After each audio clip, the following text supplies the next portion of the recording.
Saturday night's main event, part 2. This time emanating from San Antonio this Saturday. We got 4 matches as of right now. I would imagine a match gets added, even though we do have the contract signing between Cody Rhodes and Kevin Owens for their battle at the Royal Rumble with Shawn Michaels and being the mediary. But we got 4 matches right now. We're going to go through each of them. I'm just going to give predictions. And again, let me know in the comment section, who do you think wins any of these matches? Let's start with a big battle between Braun Strowman and Jacob Fatu. I got to look this up, but this is the first real opportunity that Jacob Fatu is going to have in a singles spot. He has been primarily a tag team wrestler since joining the New Bloodline, and he has one singles match. He's 1-0, but he has one singles match since joining the WWE, and that was the day before Survivor Series War Games, where he won the advantage match against, I believe, Jey Uso. So he's 1-0. He's going to be 2-0. I mean, the obvious choice here is to have Jacob Fatu win. What good does it do to give Braun Strowman a victory over Jacob Fatu? And I don't see any reason that somebody's going to come in and cost Fatu. Maybe LA Knight.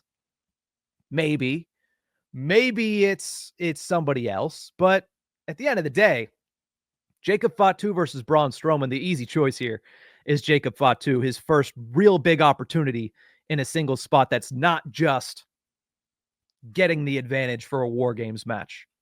It's bigger than that. It's his first opportunity, and he's starting to break out here over the last couple of weeks.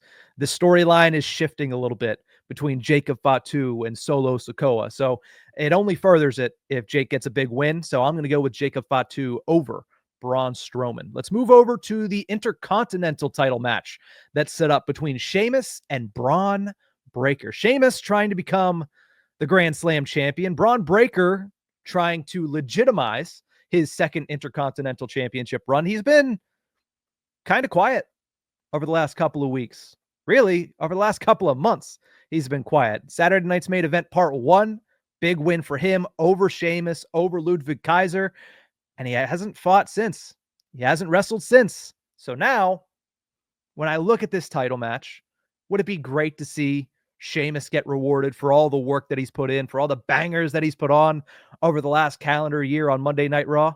Yeah, it'd be great. It'd be a phenomenal moment for Sheamus. But Braun Breaker needs to hold that till at least WrestleMania. It's just what's necessary. He has been booked from early on as a dominant force.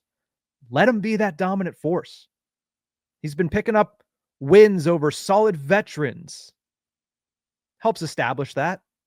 So if he does that against Saturday, against Sheamus, then it helps establish him as a dominant Intercontinental champion, because after Gunther lost it at WrestleMania, Sammy had a decent reign and then passed it back and forth with Braun Breaker.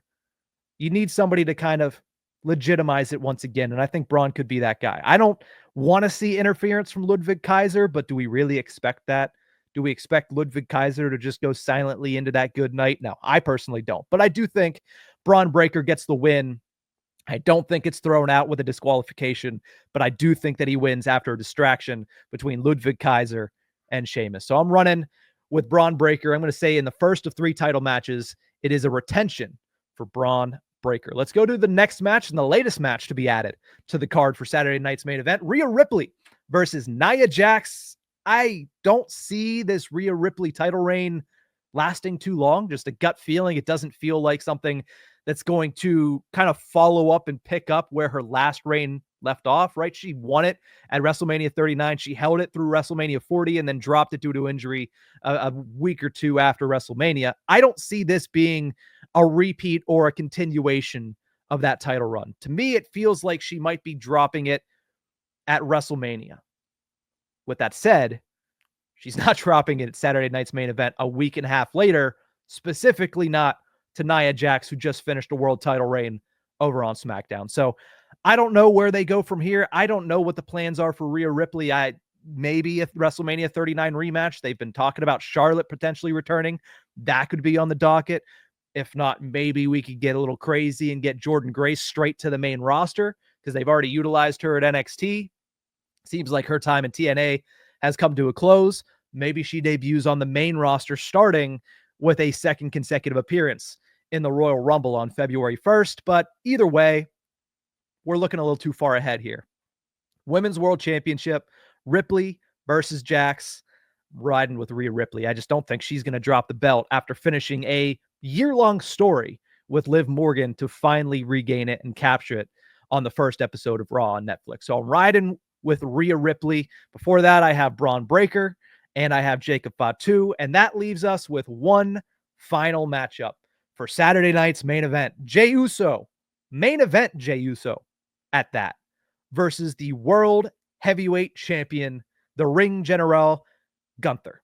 This is Jay's, if I'm not mistaken, third world title match since leaving the bloodline officially. He wasn't going to beat Roman in 2023. It just wasn't going to happen. He wasn't beating Damian Priest at Backlash right after Priest had cashed in the previous, PLE on WrestleMania. He's probably not going to beat Gunther here either. Eventually, I expect Jey Uso to pick up a world championship. But I just don't think it happens at this point. They have booked Gunther like they booked Braun Breaker, or like they want to book Braun Breaker as an unbeatable force. They had the whole storyline with, well, he got too cocky and it cost him at Crown Jewel.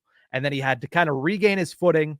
And he did that at Saturday night's main event whenever he beat both Damian Priest and Finn Balor. I don't think they follow that up with a match where he falls short to Jey Uso. I just don't. Now, for Jay's side of things, can he lose clean? Can he afford to lose clean again? I understand. Late in 2024, he won the Intercontinental title, and then the new bloodline cost him the Intercontinental title. Can he afford to lose clean to Gunther on Saturday? Probably. It leads him into the Rumble, saying the fastest way to get back in that spot, because he was so close, is to just 1 week later enter the Rumble and try to throw 29 other superstars over the top rope. So can he lose clean? Probably.